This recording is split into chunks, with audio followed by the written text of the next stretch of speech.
Ուժեղ սևանցիներ, ողջունում եմ ձեզ։ Մեր հայրենիքի ջրային պաշարներով կենտրոնը, մեր հայրենիքի Կապուտաչյա Սևանի կողքը բնակվելով մարդիկ իրավունք չունեն աղքատ ապրել այստեղ։ Այս ռեսուրսները, որ Աստված մեզ տվել է, պետք է օգտագործենք մենք, որպեսզի մարդիկ կարողանան այս տարածաշրջանում լավ ապրեն։ Պետությունը կառավարել է, մենակ փող ծախսել չի, մենակ բյուջե ծախսել չի, դա վարժ լինել է, իմանալ թե ինչպես պայմանավորվել, ինչպես գործարարներին բերել Հայաստան, ինչպես տեղում զարգացնել տնտեսություն։ Ասում են ուսուցիչների 4-ից 1-ն է անցնում ատեստավորումը։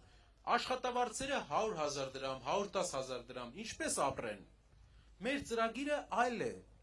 Բոլոր ուսուցիչներին առաջին իսկ տարվանից ամեն տարի 25% աշխատավարձը պետք է աճի այնքան, մինչև 2.5 անգամ ավել դառնա ու կկանգնի, չեմ ասում ավել։ 2.5 անգամ 5 տարում աշխատավարձը ուսուցիչների կաճի եւ բժշկական աշխատողների։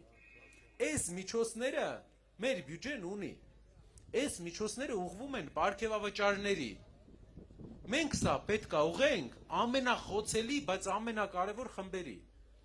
Ուսուցիչների, ովքեր դաստիարակում են մեր հասարակությունը, եւ բժշկական աշխատողներին, ովքեր պահպանում են մեր առողջությունը։